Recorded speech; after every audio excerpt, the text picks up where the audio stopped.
પછી શું થયું? કઈ સરકાર તરફથી અથવા તો જીપીસીબી ટાટા કંપની તરફથી કઈ થયું પછી આગળથી કઈ કાર્યવાહી?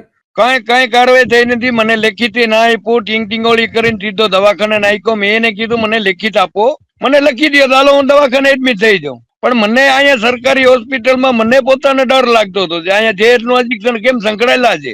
આ ધરાર ઉપાડીને લઈ જાય. આજે કદાચ એમાં બધું સંકળાયેલા, હવે કઈક બનાવ બન્યા છે, કાગડિયા થવાના છે. આમાં તો હવે સરકારી હોસ્પિટલ પોલીસ ખાતું બધું ઉપાડી આવે ને કે જો જિલ્લાનો એને મકાન આપે, એને બધું ભોગવું આપે, પોલીસ ખાતા મારકને કેટલા આપે, જે પોલીસ ખાતું જેસવાલ છે અને અંદરના જે તમામ જવાબદાર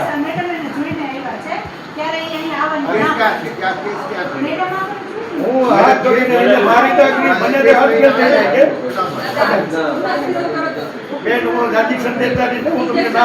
તો દેવરામભાઈ હવે શું કરવાના?